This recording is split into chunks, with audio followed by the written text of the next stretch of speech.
अस्सलाम वालेकुम everyone, welcome back. मैं हूं सैयद आसमा और आज हम डिस्कस करने जा रहे हैं एक्सेस कंट्रोल के बारे में। एक्सेस कंट्रोल हमारे पास एक बहुत ही इंटरेस्टिंग टॉपिक है जो कि इंफॉर्मेशन सिक्योरिटी में पढ़ाया जाता है।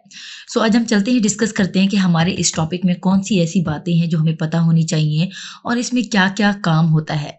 ऑथेंटिकेशन, हु गोज देयर, कि कौन आया है। दैट मीन्स कि determine whether access is allowed, यानी कि आपको सिस्टम को एक्सेस करने दिया जाए या फिर ना दिया जाए। ऑथेंटिकेशन, ह्यूमन ऑथेंटिकेट करता है human to machine. That means कि जब भी आप कोई मशीन को एक्सेस करने जा रहे होते हैं तो उससे पहले उसके कुछ प्राइवेसी कंसर्न्स होते हैं, जैसे कि आप पासवर्ड के थ्रू एंटर हो सकते हैं या फिर आप जो है फिंगरप्रिंट के थ्रू एंटर हो सकते हैं अगर आप ऑथेंटिक यूजर हैं तो। ऑथेंटिक मशीन टू मशीन या फिर आप एक डिवाइस से दूसरी डिवाइस को एक्सेस करना चाह रहे हैं तब भी आपकी ऑथेंटिकेशन चेक की जाती है। नेक्स्ट टॉपिक की तरफ चलते हैं जो कि ऑथराइजेशन है। Are you allowed to do that, यानी कि आपको जब ऑथेंटिकेट कर लिया जाता है फिर आपकी एक पहचान होती है, या तो आपको एंटर होने दिया जाता है सिस्टम में या फिर एंटर नहीं होने दिया जाता। Once you have access what can you do, जब आपको एक बार एक्सेस मिलती है तब आपको क्या करना है। इन्फोर्स करते हैं लिमिट्स और एक्शंस को। ठीक है, access control often use a synonym for authorization, यानी कि पहले आपकी ऑथेंटिकेशन होती है, जब आपको अलाउ किया जाता है फिर ही आप जो है ऑथोराइज हो सकते हैं। हु गोज देयर, सो सबसे पहले हम देखते हैं कि कौन से जो है यूजर हैं वो हमारे सिस्टम को एक्सेस कर सकते हैं। Can be based on something you know, जैसे कि आपको पासवर्ड का अगर पता है तब आप किसी का भी सिस्टम यूज कर सकते हैं या अपना सिस्टम यूज कर सकते हैं।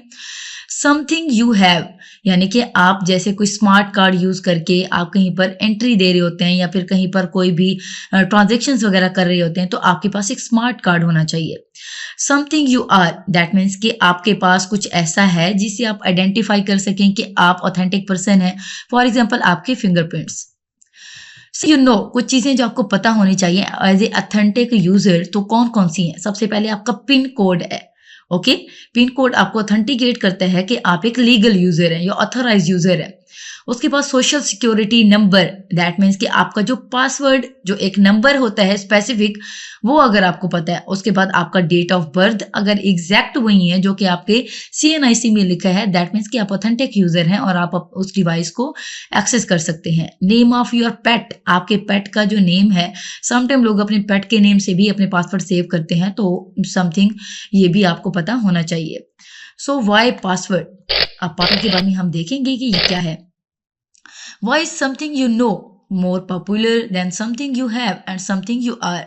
जैसे कि आपके पास कुछ ऐसी चीज जिसके बारे में आप जानते हो या जिसके बारे में आपको पता हो या कुछ आप एग्जिस्ट करता है आपके अंदर, जैसे कि आपके फिंगरप्रिंट्स होते हैं। पासवर्ड आर फ्री, पासवर्ड की कोई कॉस्ट नहीं होती, ये बिल्कुल फ्री होते हैं और आपकी ऑथेंटिकेशन के लिए यूज होते हैं। उसके बाद हमारे पास convenience, easier for SA, security association के लिए यूज होते हैं। जब भी आप किसी सिस्टम में एंटर हो रहे होते हैं तब आपको अपनी ऑथेंटिकेशन देनी पड़ती है ताकि आप उस सिस्टम को एक्सेस कर सकें। Good and bad passwords, this is very important topic कि आपको पता होना चाहिए कि आपका पासवर्ड जो है वो अच्छा है, स्ट्रांग है या नहीं है। उसे हम लोग दो कैटेगरीज में चेंज करते हैं। हमारे पास फर्स्ट है bad password, then other one is good password. अब जो बैड पासवर्ड है उसमें देखें कि हमारे पास सबसे पहले फ्रैंक फिडो पासवर्ड 444, ये ऐसे पिकाचू 102560 ऑस्टिन स्टैम्प, अब ये ऐसे वर्ड्स हैं जो कि बहुत इजीली क्रैक किए जा सकते हैं। अब 4 टाइम जो मतलब 4 है हमारे पास 4444, ये बहुत इजी नंबर है, इसे कोई भी क्रैक कर सकता है। तो बजाय इसके कि आप ये यूज़ करें, आपको गुड पासवर्ड की तरफ जाना चाहिए। जैसे कि यहाँ पर आप देख रहे हैं कुछ अल्फ़ाबेट हैं जिसका कोई स्पेसिफिक मीनिंग नहीं है, बट आपके नज़दीक जो है वो स्पेसिफिक मीनिंग रखता होगा। अब ये जो नंबर है ये एक स्ट्रॉन्ग पासवर्ड है, इसकी लेंथ भी ज़्यादा है और इसके नंबर्स भी ज़्यादा है। ओके, अब ये जो हमारे पास है ये भी बहुत ज़्यादा, मतलब इसमें देखिए नंबर भी यूज़ हुआ है, कैपिटल अल्फ़ाबेट्स यूज़ हुए हैं, स्मॉल अल्फ़ाबेट यूज़ हुए हैं, दैट मीन्स कि ये भी एक हमारे पास स्ट्रॉन्ग पासवर्ड है। और इस तरह के पासवर्ड को यूज़ करते हुए आप अपना सिस्टम जो है मजबूत बना सकते हैं, उसकी पासवर्ड, उसकी सिक्योरिटी को महफूज कर सकते हैं। So there are 3 types of users, जो कि पासवर्ड्स को हम कह सकते हैं कि पासवर्ड जो है वो कौन सा बंदा जो है वो अच्छा रख रहा है। ठीक है। 3 ग्रुप ऑफ पासवर्ड है। सबसे पहले हमारे पास एटलीस्ट 6 कैरेक्टर्स और 1 नॉन लेटर, ठीक है। अब ये 6 कैरेक्टर्स अगर आप यूज करते हैं, 1 नॉन लेटर यूज करते हैं, उसके बाद है आपके पास नेक्स्ट कौन सा है, B password based on pass phrase, okay. और ग्रुप सी ने यूज किया 8 रैंडम कैरेक्टर्स, दैट मीन्स कि उसने कैरेक्टर्स को यूज किया, उसने नंबर्स को यूज किया, उसने बहुत सारी मतलब ऐसी चीजों को यूज किया जो कि हमारे एक आम इंसान के लिए अंडरस्टैंडेबल ना हो। तो मेरा ख्याल है ये जो है विनर ठहरा, क्योंकि इसने जो पासवर्ड दिया था जो कि जिसके क्रैक होने के चांसेस बहुत कम है। About 30% of password easy to crack, group A का। ग्रुप बी का है अबाउट 10% पासवर्ड जो क्रैक हो सकते हैं। पासवर्ड इजी टू रिमेंबर, और ये पासवर्ड वो पासवर्ड है जिसको इजीली रिमेंबर किया जा सकता है, याद रखा जा सकता है। और ग्रुप सी है अबाउट 10% क्रैक्ड, मतलब बहुत कम इसके जो है चांसेस हैं पासवर्ड हार्ड टू रिमेंबर, और इसका पासवर्ड जो है वो याद करना बहुत ज्यादा मुश्किल। सो चलते हैं हम लोग पासवर्ड एक्सपेरिमेंट की तरफ कि use complies hard password, 1/3 not comply and about 1/3 of those easy to crack, ठीक है। आपको ऐसे पासवर्ड रखने चाहिए जिसमें कैरेक्टर्स, नंबर्स, स्मॉल अल्फाबेट और लॉन्ग अल्फाबेट, कैपिटल अल्फाबेट, तमाम जो है अल्फाबेट्स चीजें जो है कैरेक्टर्स यूज होने चाहिए, फिर जाकर आपका पासवर्ड जो है एक स्ट्रॉन्ग पासवर्ड की शक्ल में। अब अटैकर जो है वो किस तरह से आपके पासवर्ड को जो है क्रैक करने की कोशिश करते हैं। टारगेट करते हैं वन पर्टिकुलर अकाउंट को, target any account on system, target any account any system, और उसके बाद अटेम्प्ट करते हैं डिनाइल ऑफ सर्विस की।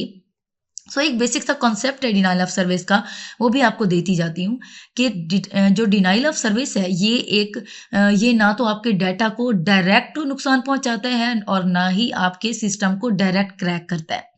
इसका मकसद होता है आपकी सर्विस को रोकना। दैट मीन्स कि आपने नोटिस किया होगा कि जब भी आपका रिजल्ट अनाउंस होता है तो 10 से 10:30 बजे, अगर 10 बजे अनाउंस हो रहा है और एक ही टाइम पे बहुत सारे लोग उसके ऊपर रिसर्च करना स्टार्ट कर देते हैं, अपना रिजल्ट सर्च करना स्टार्ट कर देते हैं, तो बहुत मुश्किल हो जाता है कि बाकी सब जो है उसके ऊपर एट अ टाइम रिसर्च कर सकें। तो ये जो अटैकर होता है ये क्या करता है कि आपके सिस्टम के ऊपर फेक ईमेल्स या फेक रिक्वेस्ट भेजना स्टार्ट कर देता है, जिससे आपका सर्वर डाउन हो जाता है और आपकी जो भी सर्विसेज है वो जो आपके यूजर्स हैं उस तक नहीं पहुंच सकती।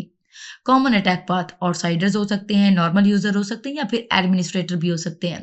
मे ओनली रिक्वायर 1 वीक पासवर्ड, इनको सिर्फ और सिर्फ एक वीक पासवर्ड चाहिए होता है आपके सिस्टम को क्रैक करने के लिए। Suppose system logs after 3 bad password, जैसे कि आपको पता है कि जब भी हम लोग कोई पिन, इवन अगर आप एटीएम पिन ट्राई कर रहे होते हैं तब भी अगर आप कोई पासवर्ड 3 बार ट्राई करते हैं तो आपका फौरन से वो अनऑथराइज यूजर कर देता है और आप उस सिस्टम को एक्सेस ही नहीं कर सकते। कभी वो 5 सेकेंड्स देता है, कभी वो जो है 5 मिनट्स देता है, या फिर अनटिल यूजर जो आपके जो सिक्योरिटी एसोसिएशंस होती हैं तब तक वहां से जब तक आपकी ऑथेंटिकेशन नहीं हो जाती तब तक आप सिस्टम को एक्सेस नहीं कर सकते। उसके बाद है हमारे पास डिक्शनरी आपके attack. Attacker pre computes HFX for all x in a dictionary of common passwords. यहाँ पर क्या होता है कि आप एक इंसान की जो एक प्रॉपर सोचने की सलाहियत होती है तो वो कॉमन पासवर्ड किस किस तरह से रख सकता है उनकी एक लिस्ट बनाई जाती है, उनकी एक डिक्शनरी मौजूद होती है, ठीक है। अब उस डिक्शनरी से इजीली क्रैक किया जा सकता है। Suppose attacker get access to password file, अगर हैकर के हाथ या क्रैकर के हाथ जो है पासवर्ड फाइल लग गई, दैट मीन्स कि आपका सिस्टम तब महफूज नहीं रहता इन अ केस कि अगर आपने एक वीक पासवर्ड यूज किया है। Password issues result in password reviews, okay. What is this a problem, ठीक है। इसमें प्रॉब्लम क्या है, लॉगिन पासवर्ड है और वर्सेज एटीएम पिन है, इनमें कौन सा जो है मतलब ज्यादा जो है बैड है। तो समटाइम ऐसा होता है कि आप एटीएम पिन भी बहुत इजी रख लेती हैं जिसकी वजह से क्रैक हो जाते हैं, और ये बेस करता है आपकी पूरी की पूरी एक समझें कि पासवर्ड की जब भी आप लोग रीसेटिंग कर रहे होते हैं उसके ऊपर डिपेंड करता है कि आप कितना स्ट्रॉन्ग पिन या कितना स्ट्रॉन्ग पासवर्ड दे रहे हैं, और उसी बात पे ही आपकी जो है सिक्योरिटी महफूज हो रही होती है। Failure to change default passwords, आपको अपने पासवर्ड्स का ख्याल रखना है कि आपने किसी को भी उसके साथ शेयर नहीं करना। सोशल इंजीनियरिंग, समटाइम आपके फ्रेंड्स, आपके आसपास रहने वाले लोग सोशल इंजीनियरिंग के थ्रू भी आपका पासवर्ड क्रैक कर लेते हैं। जैसे कि आपके मतलब जानने वाले हैं, उनको पता है कि आपने जो है पासवर्ड अपना अपनी बर्थ डेट से सेव किया हुआ है और उसको जो है आपकी बर्थ डेट पता है, दैट मीन्स कि your password should to be cracked. तो आपको समझना चाहिए कि आपका पासवर्ड जो है वो इन छोटी-छोटी चीज़ों के ऊपर बेस नहीं करना चाहिए। एरर लॉग्स में contain almost password, bug, keystroke, logging, spyware, ये तमाम ऐसे हमारे पास स्पाईवेयर हमारे पास जिस तरह से वायरस है जो कि आपके पासवर्ड पर अटैक करता है और आपका जो सिस्टम है वो ईज़िली क्रैक हो सकता है। Password cracking is too easy. One weak password में break security, user choose bad password और सोशल इंजीनियरिंग अटैक्स, ये तमाम ऐसी चीजें हैं जिसके थ्रू आपका सिस्टम जो है हैक किया जा सकता है। अब आते हैं हम लोग बायोमेट्रिक की तरफ। अब biometric is very important topic, okay, क्योंकि ये हमारी ऑथेंटिकेशन का, आजकल की खासतौर पे ऑथेंटिकेशन का एक बहुत ही अहम हिस्सा है। ये कैसे? यू आर यूर की, यू आर यूर की, आप खुद अपनी की है, आप खुद अपनी प्राइवेसी है। वो कैसे? जैसे कि फिंगरप्रिंट, दैट मीन्स कि your thumb print, hand written signature, आप किसी भी जगह पर हैंड रिटन सिग्नेचर करके भी अपना सिस्टम एक्सेस कर सकते हैं। फेस रिकॉग्निशन, आपका अपना चेहरा, जो कि आपकी बेसिक जो मतलब कि सबसे इम्पोर्टेंट आपकी रिकॉग्निशन है। उसके पास स्पीच रिकॉग्निशन, आपकी आवाज़, ओके। वॉकिंग रिकॉग्निशन, आपके कदमों की आहट की आवाज़, ओके। Digital doggy, okay. अब ये ऐसी चीज़ें हैं सारी जो कि आपके होने से एग्जिस्ट करती हैं, यानी कि आपके जैसे कि उसने कहा है यू आर यूर की, आप खुद ही अपनी क्या है, की है, और आप खुद ही अपनी ऑथेंटिकेशन है। वाई बायोमेट्रिक, बायोमेट्रिक क्यों जो है रिप्लेस किया गया? बायोमेट्रिक के थ्रू जो है बहुत ज़्यादा इसको इंपॉर्टेंस दी गई है और इसको पासवर्ड को टोटली इससे रिप्लेस किया गया, okay. Biometrics is desirable replacement for password, cheap है, रिलायबल बायोमेट्रिक नीडेड है, today very active area of research. आजकल हर डिवाइस में, चाहे आप देखें इवन लैपटॉप्स आ गए हमारे पास, मोबाइल फोन्स आ गए, और सबसे ज़्यादा जो आम यूज़ है इसका वो हमारे मोबाइल फोन्स में है। ये मोबाइल फोन्स में इसकी तमाम जो भी है, थंब प्रिंट है या चाहे फेस रिकॉग्निशन है, चाहे आपकी वॉइस रिकॉग्निशन है, ये सारा कुछ क्या आ रहा है, आपकी बायोमेट्रिक के थ्रू हो रहा है। थंब प्रिंट है, पाम प्रिंट हो गया आपका, फुट फिंगरप्रिंट आपका जो है अनलॉक किया जाता है कार डोर्स को, उसके तरह हमारे पास has no lived up to its premises. Ideal biometric, universal, applies almost everyone. In any reality, no biometric applies to everyone. Distinguish with certainty. In reality, cannot hope for 100% certainty. Permanent, physical characteristic being measured, never change. आपके जो भी thumb print है, आपकी voice है, आपकी जो भी मतलब कि आई रिकॉग्निशन है, आपकी फेस रिकॉग्निशन है, ये ऐसी चीजें हैं जो कि तब्दील नहीं हो सकती, okay. Collectible, easy to collect required data, depends on where subjects are cooperative, ठीक है। collectible भी है। आइडेंटिफिकेशन और ऑथेंटिकेशन, फिर हम वहीं पे आ गए हैं जो हमारा वेरी फर्स्ट टॉपिक था, हु गोज देयर, यानी कि यहाँ कौन जो है ऑथेंटिक हो सकता है और कौन नहीं हो सकता, ठीक है। यहाँ पर हमारे पास फिंगरप्रिंट डेटाबेस है, ठीक है। कंपेयर वन टू मैनी है। ऑथेंटिकेशन, ये उस हालत में ऑथेंटिकेट होगा जब आपका फिंगरप्रिंट मैच होगा या आपकी फेस रिकॉग्निशन मैच होगी। हैंड ज्योमेट्री, आपके सामने एक बायोमेट्रिक आइडेंटिफिकेशन की मशीन रखी है जहां पर एक पर्सन ने अपना हाथ रखा हुआ है और उसको आइडेंटिफाई करके वो अपने सिस्टम को या अपनी पासवर्ड को जो है सिस्टम को एक्सेस कर रहा है। Popular form of biometric, width of hand, fingers, ये अप्लाई करती हैं बहुत ज़्यादा। लेंथ ऑफ फिंगर्स जो हैं वो इस पर मैटर करती हैं। Human hands not unique, human hands जो है वो यूनिक नहीं होते, हर एक का अपना अपना जो है डिफरेंट हाथ होता है और उसकी अपनी आइडेंटिफिकेशन होती है। Hand geometry sufficient for many situation, suitable for authentication, no useful for ID problem. Sometime जो है आइडेंटिफिकेशन के लिए जो है इसको बहुत कम परस्यू किया जाता है, बट इसे मोस्टली सुटेबल किया जाता है किसके लिए, ऑथेंटिकेशन के लिए। हैंड ज्योमेट्री क्विक है, 1 मिनट फॉर एनरोलमेंट, 1 मिनट में एनरोलमेंट होती है, 5 सेकेंड फॉर रिकॉग्निशन लगते हैं इसके। डिसएडवांटेज इसके ये हैं कि can not use on very young और वेरी ओल्ड, ठीक है। बहुत यंग पर्सन के लिए नहीं है और बहुत ओल्ड पर्सन के लिए नहीं है। एज यू नो, टाइम के साथ साथ जो एक हाथ, छोटा हाथ है या फिर बड़ा हाथ है, उसमें फर्क आ जाता है। आइरिस पैटर्न, आपके पीपल, आपके आई रेटिना के थ्रू भी सिस्टम को एक्सेस किया जाता है। Iris pattern develop okay, little और not genetic influence, different even from for identical twins. ठीक है, ये क्या करता है कि आपकी आई रेटिना को कैप्चर कर रहा होता है और उसी के अकॉर्डिंग जो है आप सिस्टम को एक्सेस कर लेते हैं। Pattern is suitable through life time, ये ऐसा है कि जिसमें देखें अब हाथ है उसकी कहीं ना कहीं मसला हो जाता है रिप्लेसमेंट का, आपकी जो थंब प्रिंट है समटाइम वो भी काम करना छोड़ देते हैं, बट आपकी जो आई रेटिना है या जो आई एरस है, इससे जो है एरिस पैटर्न है, ये कभी भी चेंज नहीं हो सकता, ये लाइफ टाइम चलने वाली चीज है। Attack on iris scan, good photo of I can be scanned. Okay, ऐसा हो सकता है कि कभी अटैकर जो है आपकी आंख की जो है एक बहुत ऑथेंटिक फोटो ले ले और उसको जो है अप्लाई करे कि आपके सिस्टम को एक्सेस कर सके। Afghan women was authenticated by iris scan of old photo. ठीक है, ओल्ड फोटो के थ्रू उसने क्या किया था कि ऑथेंटिकेट करने की कोशिश की थी। To prevent photo attack, scanner could use light to be sure it is a live iris. ठीक है, अब इस चीज से बचने के लिए क्या किया उसने, लाइव आइरिस का काम दे दिया। दैट मीन्स कि जो पर्सन सामने बैठा होगा अगर वो ब्लिंक कर रहा होगा, उसका आइरिस जो है वो मूव कर रहा होगा, तभी जाकर जो है इसको एक्सेस किया जा सकता है, अदरवाइज एक्सेसिबल नहीं है। Biometric are hard to forge. Okay, इसको बहुत मुश्किल है क्रैक करना। Steal Alice thumb, okay, photography Bob's fingerprint eye etc सब वर्ट है, सॉफ्टवेयर डेटाबेस ट्रस्टेड पाथ है हमारे पास। Biometrics are not fool proof. ठीक है, फुल प्रूफ नहीं है बिल्कुल भी। और biometric use in limited today, आपको आप हर जगह जहां पर भी देखें, जिस भी सिस्टम में देखें, बायोमेट्रिक का सबसे ज्यादा यूज हो रहा है। सब यू हैव, क्या क्या आपके पास होना चाहिए। Example include car key, laptop computer और specific MAC address, ATM card और स्मार्ट कार्ड, ये तमाम चीजें जो है होनी चाहिए।